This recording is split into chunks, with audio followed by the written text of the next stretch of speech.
ദൈവനാമത്തിന് മഹത്വമുണ്ടാകട്ടെ. ഇന്നത്തെ പ്രഭാത ധ്യാനത്തിനായി 22 സങ്കീർത്തനം 28 വാക്യം.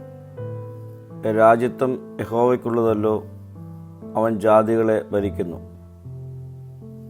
രാജ്യം കർത്താവിനുള്ളതാണ്. മശിഹായുടെ ഭരണാധിപത്യം ഭൂമിയുടെ അതിരുകൾ വരെയും വ്യാപിക്കുന്നതാണ്.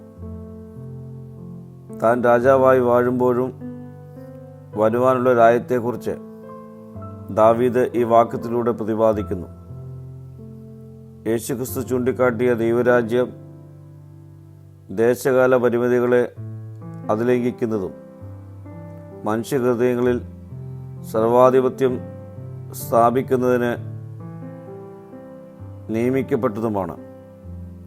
സത്യത്തിലും സ്നേഹത്തിലും അധിഷ്ഠിതമായൊരു സാമ്രാജ്യം മാത്രമേ നിലനിൽക്കുകയുള്ളൂ. അതിലെല്ലാ മനുഷ്യരും ദൈവത്തിൻ്റെ പ്രജകളായിരിക്കും. നീതിയും സമാധാനവും പരിശുദ്ധാത്മാവിലുള്ള സന്തോഷവും സാർവത്രികമായി വ്യാപിക്കുന്ന ഒരു അനുഭവമായിരിക്കും.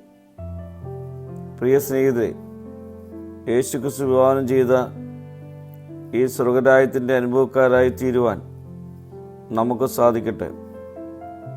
അനേകരെ ഈ അനുഭവത്തിലേക്ക് ഒരുക്കുവാൻ നമ്മുടെ പ്രവർത്തനങ്ങൾ കൊണ്ട് സാധ്യമായി തീരട്ടെ. പ്രാർത്ഥിക്കാം. കർത്താവേ, നിന്റെ രാജ്യത്തിൻ്റെ അനുഭവക്കാരായി തീരുവാൻ ഞങ്ങളെയും ഇടയാക്കണമേ. മഹത്വം നീ എടുക്കണം. യേശുവിൻ്റെ നാമത്തിൽ തന്നെ. ആമീൻ.